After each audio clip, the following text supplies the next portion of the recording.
So நிறைய பேர் இங்கே சொல்கிற விஷயம் என்ன அப்படின்னா, நான் இன்ஜினியரிங் படித்தேன், எனக்கு வேலையே கிடைக்க மாட்டேங்குது, சேலரியே வர மாட்டேங்குது அப்படிங்கிற மாதிரி நீங்கள் புலம்பிக்கிட்டு இருந்தீங்க அப்படின்னா, நீங்கள் எந்த விதமான முயற்சியும் எடுக்காமல் இருப்பீங்க. அதனால உங்களுக்கு வேலை கிடைக்காம இருக்கும். ஒரு கவர்மெண்ட் பாலிடெக்னிக் காலேஜில் லெக்சராக நீங்கள் ஒர்க் பண்ண ஆசைப்படுறீங்க அப்படின்னா, சிலபஸ் என்ன, ப்ரீவியஸ் கொஸ்டின் என்ன அப்படிங்கிற மாதிரி எல்லாத்தையுமே வந்து தெரிஞ்சு வச்சுக்கோங்க. ஓகேவா? ஃபர்ஸ்ட் யூனிட் வந்து இன்ஜினியரிங் மேத்தமெட்டிக்ஸ், அதே மாதிரி ரெண்டாவது யூனிட்டை பொறுத்த மட்டும் applied mechanics and strength of materials. இது ரெண்டுமே வந்து பார்த்தீங்க அப்படின்னா மெக்கானிக்கல் இன்ஜினியரிங்கை பொறுத்த மட்டும் கிட்டத்தட்ட ஒரு 10 யூனிட் அவைலபிளாக இருக்குது. இந்த 10 யூனிட்டில் நிறைய சப்டாபிக் இருக்குது. இதிலிருந்து நீங்கள் நல்லா படிச்சிங்க அப்படின்னா ஈஸியாக இந்த எக்ஸாம் வந்து பாஸ் பண்ண முடியும். ஓகே, அதே மாதிரி மெட்டீரியல் ப்ளஸ் டெஸ்ட் பேஜ் மட்டும் அவைலபிளாக இருக்கும். எல்லாமே ஆன்லைன் மோடு தான். அதை நீங்கள் ப்ராப்பராக யூஸ் பண்ணி பயன்படுத்திக்கலாம். ஓகேவா?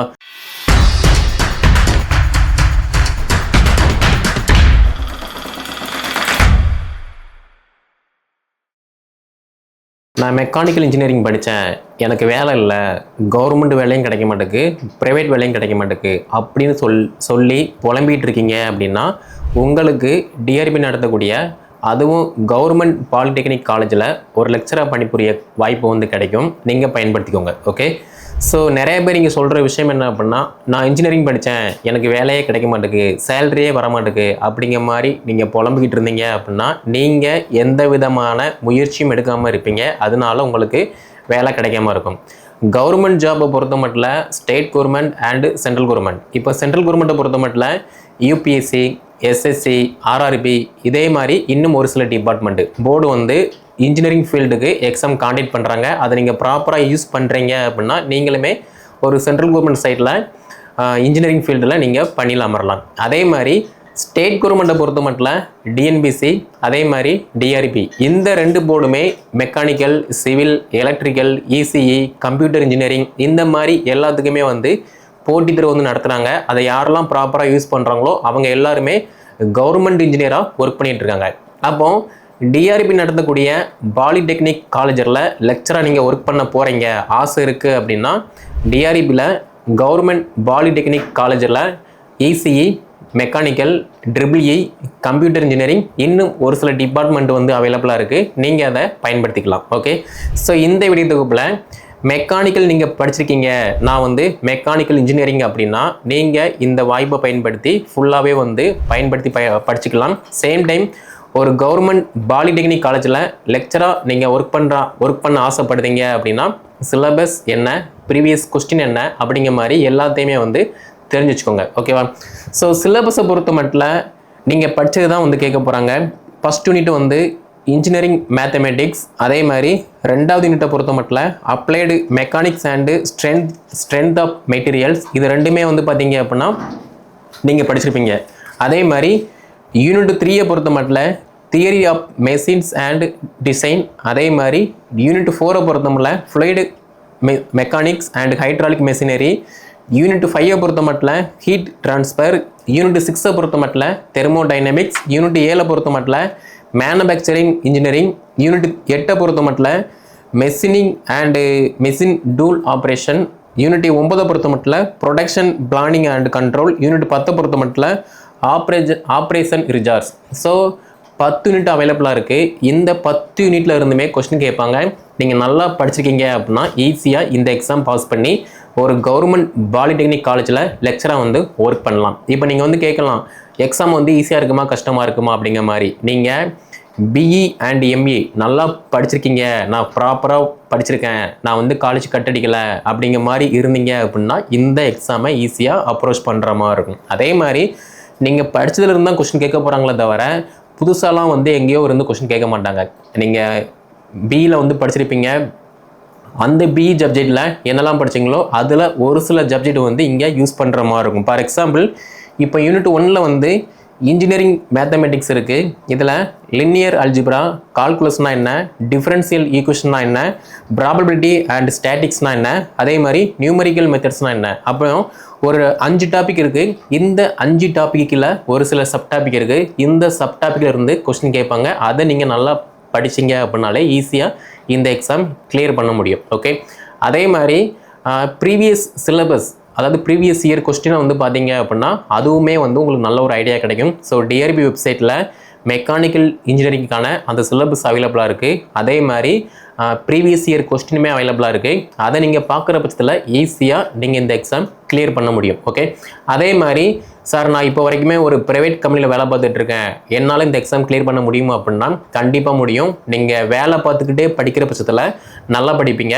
நான் வேலையை குவைட் பண்ணிட்டு படிக்க போகிறேன் அப்படின்னா நீங்கள் படிக்கக்கூடிய வாய்ப்பு வந்து ரொம்ப ரொம்ப கம்மியாக இருக்கும். ஏன்னா நீங்கள் வேலை பார்த்துக்கிட்டே பார்ட் டைமாக நல்லா படிக்கிங்க அப்படின்னா உங்களால் மட்டும்தான் வேலையை குவைட் பண்ணிவிட்டு ஃபுல் டைமாக வந்து நல்லா படிக்கிற மாதிரி இருக்கும். சும்மா வேலையை குவைட் பண்ணிவிட்டு நான் படிக்கணுங்க பிறகு நீங்கள் படிச்சிங்க அப்படின்னா ஒன்றுமே பண்ண முடியாது. அதனால் நீங்கள் நான் வேலை பார்த்துட்டு இருக்கேன், என்னால் இந்த எக்ஸாம் பார்ட் டைமாக படிக்க முடியும் அப்படின்னா கண்டிப்பாக படிக்க முடியும். ஸோ ஒன்ஸ் உங்களால் வேலை பார்த்துக்கிட்டே நல்லா படிக்க முடியுங்கிற பட்சத்தில் ஒன்ஸ் அதை நீங்கள் நல்லா குவைட் பண்ணிவிட்டு அதுக்கப்புறமா ஃபுல் டைமாக கூட இந்த சிலபஸ் எடுத்து ப்ரீவியஸ் கொஸ்டினை மேட்ச் பண்ணி ஈஸியாக வந்து படிக்க முடியும். ஓகே, அதே மாதிரி இந்த சிலபஸுக்கான மெட்டீரியலை பொறுத்த மட்டும் உங்ககிட்ட பிஇ புக்கு எம்இ புக்கு இருந்துச்சு அப்படின்னா அதை நீங்கள் நல்லா ரெஃபரன்ஸ் பண்ணி யூஸ் பண்ணி படிக்கிற மாதிரி இருக்கும். இந்த சிலபஸை தாண்டி நீங்கள் எக்காரணம் ஒன்று படிக்க வேண்டாம். சிலபஸில் என்ன இருக்கோ நீங்கள் அதை மட்டும் படித்தா மட்டும் போதுமானது. ஃபார் எக்ஸாம்பிள் இப்போ யூனிட் 1ல் லினியர் அல்ஜிப்ரா இருக்குது. இதில் மேட்ரிக்ஸ் அல்ஜிப்ரானா என்ன, சிஸ்டம் ஆஃப் லினியர் ஈக்குவேஷன்னா என்ன, அதேமாதிரி ஈக்குவன் வேல்யூஸ் அண்ட் ஈக்குவன் வெக்டர்ஸ்னா என்ன அப்படிங்கிற மாதிரி இருக்குது. அப்படின்னா இந்த டாபிக் சம்மந்தப்பட்ட சம்மம் மட்டும் நீங்கள் பார்த்தீங்க அப்படின்னா பெட்டராகவே வந்து ஃபீல் பண்ண முடியும். அதை விட்டுட்டு நான் வந்து இதை தான் படிப்பேன் அப்படிங்கிற மாதிரி இல்லாமல் சிலபஸ் எடுத்துக்கோங்க. சிலபஸ் எடுத்து ஒரு யூனிட்டில் என்ன டாபிக் இருக்குது, என்ன சப் டாபிக் இருக்குது அப்படிங்கிற மாதிரி ரியலைஸ் பண்ணி அதை ரீட் பண்ணுற பட்சத்தில் ஈஸியாக ஒரு சிலபஸில் உள்ள எல்லா டாப்பிக்குமே வந்து கம்ப்ளீட்டாக நம்மளால் படிக்க முடியும். ஓகே, அதே மாதிரி இந்த யூனிட் வந்து கஷ்டமாக இருக்குது, நான் டைரெக்டாக வந்து 10வது யூனிட் படிக்க போகிறேன், 9வது யூனிட் படிக்க போகிறேன் அப்படிங்கிற மாதிரி ஜம்ப் பண்ணாமல் ஆர்டர் வைஸ் வந்து படிங்க. அதே மாதிரி எவ்வளோ நேரம் படிக்கணும் அப்படிங்கிற மாதிரி கேட்டிங்க அப்படின்னா ஒரு யூனிட் எடுத்துகிட்டு ஒரு டாபிக் எடுத்துக்கிட்டு உங்களால் அந்த டாப்பிக்கை எக்காரணம் கொண்டு ஃபர்கட் ஆகாத அளவுக்கு நீங்கள் நல்லா ஸ்ட்ராங்காக படிச்சுக்கிட்டீங்க அப்படின்னா ஒரு ½ அன் ஹவரோ 1 ஹவரோ 1 டேவோ வந்து எடுத்துக்கலாம். அதை விட்டுட்டு சும்மா படிக்கணுங்க பிறகு ஒரு 10 நிமிட்ஸோ ஒரு ½ அன் ஹவரோ எடுத்து நீங்கள் படிக்கிங்க அப்படின்னா ஒன்றுமே பண்ண முடியாது. நீங்கள் படிக்கிற ஒரு டாப்பிக்கு அடுத்து நீங்கள் ரிவைஸ் பண்ணும்போது ஈஸியாக வந்து ரிமெம்பர் ஆகணும். அந்த அளவுக்கு நீங்கள் படிச்சிங்க அப்படின்னா பெட்டராகவே வந்து ஃபீல் பண்ண முடியும். ஓகேவா? ஸோ நெக்ஸ்ட் என்ன அப்படின்னா ப்ரீவியஸ் கொஸ்டின்ஸு ஆல்ரெடி நடந்து முடிஞ்ச ப்ரீவியஸ் கொஸ்டின் வந்து டிஆர்பி வெப்சைட்டில் வந்து அவைலபிளாக இருக்குது. அப்படி இல்லை அப்படின்னா கீழே டிஸ்கிரிப்ஷனில் நான் டெலிகிராம் லிங்க் தரேன், அதில் அவைலபிளாக இருக்கும். அதை நீங்கள் டவுன்லோட் பண்ணி ப்ரீவியஸ் கொஸ்டின் வந்து எப்படி கேட்டிருக்காங்க அப்படிங்கிற மாதிரி எல்லா கொஸ்டினுமே வந்து நீங்கள் ரியலைஸ் பண்ணுங்கள். ஓகேவா? நீங்கள் ரியலைஸ் பண்ணும்போது மட்டும்தான் இந்த கொஸ்டினுக்கு வந்து நமக்கு ஆன்சர் தெரியுதா, இது வந்து நம்ம படிச்சிருக்கோமா அப்படிங்கிற மாதிரி ஈஸியாக வந்து ரியலைஸ் பண்ண முடியும். அதே மாதிரி அனலைஸ் பண்ண முடியும். ஏன்னா மற்றவங்க சொல்கிறத விட்டுட்டு நீங்கள் இப்போ நான் வந்து சொல்லிட்டேன், நார்மலாக சொல்லிட்டேன், இது நீங்கள் சிலபஸ் எடுத்து பார்க்கும்போது இந்த யூனிட் வந்து தெரியும், இந்த டாபிக் வந்து தெரியும் அப்படிங்கிற மாதிரி உங்களுக்குள்ளேயே வந்து ஒரு ரிமெம்பர் வந்து ஆகிட்டே இருக்கும். அதே மாதிரி இப்போ ப்ரீவியஸ் இயர் கொஸ்டின் எடுத்து பார்க்கும்போது என்ன ஆகும், இந்த கொஸ்டின் நம்ம வந்து படிச்சிருக்கோம், இந்த சம்மு வந்து நமக்கு வந்து தெரியும் அப்படிங்கிற மாதிரி நீங்களே வந்து அனலைஸ் பண்ணுவீங்க. அப்படி நீங்கள் பண்ணும்போது மட்டும்தான் ஈஸியாக இந்த சிலபஸ் ப்ரீவியஸ் கொஸ்டின்ஸ் எல்லாமே நம்ம கம்ப்ளீட்டாக ரியலைஸ் பண்ண முடியும். அதே மாதிரி நம்ம ஒன்ஸ் புக்கை எடுத்து படிக்கும்போது இதை நம்ம நல்லா படிக்கணும், இந்த சம்மை நம்ம ப்ராக்டிஸ் பண்ணணும் அப்படிங்கிற மாதிரி நல்லா ப்ராக்டிஸ் பண்ண முடியும். ஓகே, அதே மாதிரி இப்போ தியரி இருக்குது அப்படின்னா தியரியை நீங்கள் நல்லா படிச்சுக்கோங்க. சம் இருக்குது அப்படின்னா அந்த சம்மை நீங்கள் ப்ராக்டிஸ் பண்ணுங்கள். ஏன்னா இன்ஜினியரிங்கை பொறுத்த மட்டும் மேத்தமெட்டிக்ஸ் வந்து மஸ்ட் இம்பார்ட்டன்ஸ். அப்படி இருக்கும்போது எனக்கு மேத்தமெட்டிக்ஸ் நல்லா வரும் அப்படி இருந்தாலும் கூட நீங்கள் ஒன்ஸ் மேத்தமெட்டிக்ஸ் சம்மை வந்து ப்ராக்டிஸ் பண்ணுங்கள். ஏன்னா ஒரு தியரி கொஸ்டின் அப்படின்னா கொஸ்டினை ரீட் பண்ணிவிட்டு நம்ம ஆன்சரை வந்து எடுத்துடலாம். சம் அப்படின்னு பார்க்கும்போது ஒருவேளை இதுவாக இருக்குமோ ஒருவேளை அதுவாக இருக்குமோ அப்படிங்கிற மாதிரி நமக்கு கன்ஃபியூஷன் ஆகும். அதனால் சம்மை பொறுத்த மட்டும் நீங்கள் ப்ராக்டிஸ் பண்ண தான் டக்குன்னு அந்த டைம் மேனேஜ்மெண்ட்டை நம்ம கண்ட்ரோல் பண்ண முடியும். ஓகே, அதனால் மெக்கானிக்கல் இன்ஜினியரிங்கை பொறுத்த மட்டும் கிட்டத்தட்ட ஒரு 10 யூனிட் அவைலபிளாக இருக்குது. இந்த 10 யூனிட்டில் நிறைய சப் டாபிக் இருக்குது. இதிலிருந்து நீங்கள் நல்லா படிச்சிங்க அப்படின்னா ஈஸியாக இந்த எக்ஸாம் வந்து பாஸ் பண்ண முடியும். ஓகே, அதே மாதிரி நான் இன்ஜினியரிங் படித்தேன் எனக்கு வந்து வேலையே இல்லை அப்படிங்கிற மாதிரி தயவு செய்து புலம்பாதீங்க. நிறையா ஜாப் வந்து இங்கே அவைலபிளாக இருக்குது. நீங்கள் ப்ராப்பராக அதை யூஸ் பண்ணுற பட்சத்தில் ஒரு கவர்மெண்ட் சைடு ஒரு இன்ஜினியராக வந்து நீங்கள் பணியில் அமரலாம். ஓகே, ஸோ டிஆர்பி சைடை பொறுத்த மட்டும் இப்போது நான் இன்ஜினியரிங் அதே மாதிரி இன்ஜினியரிங் அப்படிங்கிற மாதிரி நம்ம பிரித்தோம் அப்படின்னா டெக்னிக்கல் நான் டெக்னிக்கலை பொறுத்த மட்டும் EEE, ECE, மெக்கானிக்கல், சிவில் இந்த மாதிரி ஏகப்பட்ட ஃபீல்டு இருக்குது. நான் இன்ஜினியரிங்கை பொறுத்த மட்டும் இங்கிலீஷ், மேத்தமெட்டிக்ஸ், பிசிக்ஸ், கெமிஸ்ட்ரி இப்போ 4 சப்ஜெக்ட் மட்டும்தான் அவைலபிளாக இருக்குது. அப்படி இருக்கும்போது நீங்கள் ப்ராப்பராக ஒரு வாய்ப்பை யூஸ் பண்ணுறீங்க அப்படின்னா நீங்கள் தான் இந்த சொசைட்டியில் சக்ஸஸ்ஃபுல்லாக இருக்க போகிறீங்க. அதனால மெக்கானிக்கல் படிச்சிருக்கேன், எனக்கு வந்து எந்த விதமான அரியருமே இல்லை, என்னால் இந்த எக்ஸாம் அப்ரோச் பண்ண முடியும் அப்படின்னா உங்கள் மேலே நம்பிக்கை வச்சு தன்னம்பிக்கையோட இந்த எக்ஸாமுக்கு வந்து ப்ரிப்பரேஷன் பண்ணுங்கள். சிலபஸ் ப்ரீவியஸ் கொஸ்டின் எல்லாமே வெப்சைட்டில் வந்து அவைலபிளாக இருக்குது. அப்படி இல்லை அப்படின்னா கீழே டிஸ்கிரிப்ஷனில் நான் டெலிகிராம் லிங்க் கொடுத்துருப்பேன், வாட்ஸ்அப் நம்பர் கொடுத்துருப்பேன். அதை கான்டாக்ட் பண்ணி என்ன டீட்டெயில்னு கேட்டு படிக்க ஸ்டார்ட் பண்ணுங்கள். நம்முடைய அகாடமி சார்பாக டிஆர்பி பாலிடெக்னிக் காலேஜ் லெக்சர் எக்ஸாமுக்கு வந்து மெக்கானிக்கல் டிபார்ட்மெண்ட்டுக்கு மெட்டீரியல் ப்ளஸ் டெஸ்ட் பேஜ் எல்லாமே ஆன்லைன் மோடில் வந்து நம்ம ப்ரொவைட் பண்ணுறோம். கிளாஸஸ் எதுவுமே இருக்காது, மெட்டீரியல் ப்ளஸ் டெஸ்ட் பேஜ் மட்டும் அவைலபிளாக இருக்கும். எல்லாமே ஆன்லைன் மோடு தான், அதை நீங்கள் ப்ராப்பராக யூஸ் பண்ணி பயன்படுத்திக்கலாம். ஓகேவா? ஸோ ஒரு கவர்மெண்ட் பாலிடெக்னிக் காலேஜில் லெக்சராக நீங்கள் ஒர்க் பண்ணக்கூடிய ஆசை இருக்குது அப்படின்னா இந்த வாய்ப்பை நீங்கள் பயன்படுத்திக்கோங்க. ப்ரீவியஸ் வீடியோ தொகுப்பில் எவ்வளோ வேகன்சி அப்படிங்கிற மாதிரி போட்டிருப்பேன்.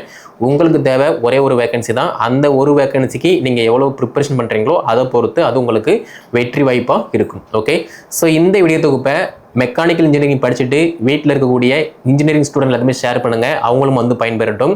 ஸோ கீழே டிஸ்கிரிப்ஷனில் கான்டாக்ட் நம்பர், வாட்ஸ்அப் நம்பர் எல்லாமே கொடுத்துருக்கேன். அதை வந்து நீங்கள் கான்டாக்ட் பண்ணி நீங்கள் படிக்கிறதா இருந்தால் நீங்கள் ஜாயின் பண்ணிக்கலாம். ஓகே, இந்த வீடியோ தொகுப்பை ஷேர் பண்ணுங்கள். அடுத்த வீடியோ தொகுப்பில் சிவில் இன்ஜினியரிங், அதே மாதிரி ECE department, EEE department, computer engineering, அதை பற்றின வீடியோ தொகுப்பை வந்து போஸ்ட் பண்ணலாம். நம்முடைய சேனல் நீங்கள் சப்ஸ்கிரைப் பண்ணல அப்படின்னா சப்ஸ்கிரைப் பண்ணிக்கோங்க.